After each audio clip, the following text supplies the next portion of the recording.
So my journey with being a life coach began a long time ago when I was little. And it was because I was the youngest of three and I had two older brothers, one that was 8 years older and the other that was 4 years older. So you can imagine that meant there was a lot of difference in how we treated each other. And I really wanted to understand how to bridge that gap. And it then continued with studying psychology at Yale. Then I kind of took a zigzag and went into law. So I practiced law in Chicago and then went back into people communication by looking at workplace respect.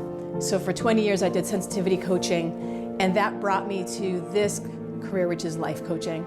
And I love being able to support people with getting what they want, but also making sure that they understand the people who mean the most to them in their life so that they can give them the love that they really each want. So what I've learned about myself and other people since I've begun to support people through life coaching is that we can make things really simple by focusing on what it is we really and truly want, and by, in many ways, slowing things down to their basics and really seeing is the way we're thinking, the way we're believing, the way we're acting going to get us what we want, or is it actually creating more distance between whether that is our ideal job or the people that we're with. And so what I feel I've really learned is that when we each are clear, we can achieve what it is we want, knowing that it takes, in many ways, slowing down, which is pretty tough to do in this day and age. But I really find that clients that work with me are able to do that very successfully and for time after we've been working together. The biggest hurdle that I've faced has been that I lived for a long time without knowing that I had a diagnosis. And it was a very sad and stuck time for me, but I was lucky enough to have a very dear friend who's a therapist tell me, get some help, get clarity. And there's a stigma that goes with diagnoses with mental health. And it's a stigma that I know that our children and their children will have less and less of because it's truly a health issue. For me, the hurdle was getting clarity, and I was able to overcome that because a lot of people supported me, a lot of people in the field, as well as friends, etc., and family. And at the end of the day, I'm glad to tell you that I live a much deeper and richer life because I'm able to know some of my limitations and very succinctly and regularly achieve beyond those limitations. But that's been my biggest hurdle. So I've been thinking about professions and seeing other people and the things that they do. There's so many cool things to do today. I have 3 different professions that I would do, and they're all kind of related. It would be to be a dancer, to be a singer and songwriter, and also to be an artist. And all 3 are related in that they allow my personal expression, freedom, and being able to make a mark that I feel no one else has done. That means being in the moment.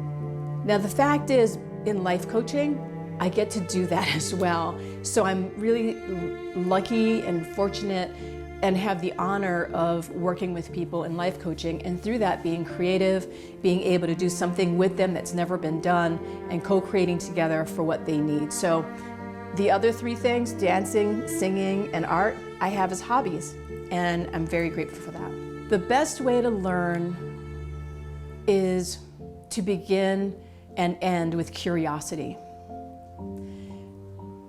When we think of learning, I think sometimes I jump to, that school book learning or being in college or law school, whatever it might be. But really the learning that I see happen day in, day out is the learning with my life coaching clients. And sometimes it's really tough to come to a situation with a new way of thinking, with being curious. For example, if one of my clients is trying to have a better relationship with their parent, those are some years of ingrained ways of dealing with each other. And so what we look at is learning by curiosity. being curious, what might that parent be thinking? What are they trying to achieve? And how do we understand them better so that we can have a better relationship? So I think the key to learning is curiosity. Forgiveness, when done well and right, means power. It means that I and the person I'm working with choose to own the reality of a situation. So it's not easy, but by forgiving someone of something they've done, by forgiving a key player, which is myself, I can now begin again. And someone once said, to truly forgive is to give as it was before the injury, before the breach of the relationship. So that's where I think the power comes in. By choosing to forgive, now a person has power to move on with their life and to really not hang on to the baggage of the hurt, to feel the hurt, to see for what it is, and to know you're strong enough to move on to something better. I don't think it's easy to be one's own therapist, except for somebody who thinks that works for them. And I think the key component that's missing from any sort of coaching, counseling, or life coaching or therapy is the witnessing that happens when one person says something to that therapist or life coach. And so to be my own life coach means I no longer have that person who is hearing and seeing everything that's being said to then bring that mirror to the client and say, is this truly what you want? This is where you're headed. Is it truly what you want? So similarly, I think for any sort of life coach or therapist, they're making sure that they get the self-care that they need, that they take the breaks and care that they need, that they're accomplishing all the things that they're suggesting to their clients. And that means balance in life. That means having passion and joy. That means feeling feelings when they're sad, but a pretty well-balanced life.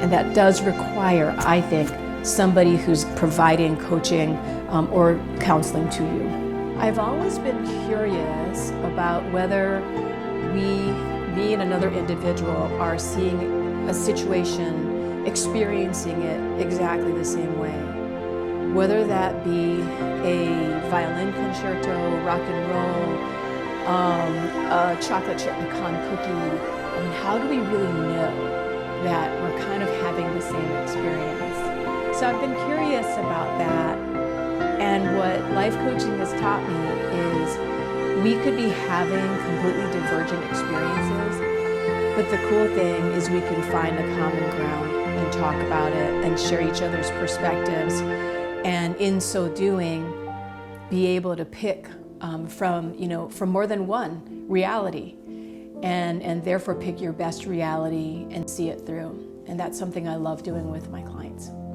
Forgiveness means power. When I choose to forgive a situation, I then get to claim how I live the rest of my life from that situation. When I have hung on to situations that have hurt me, it stagnates my growth.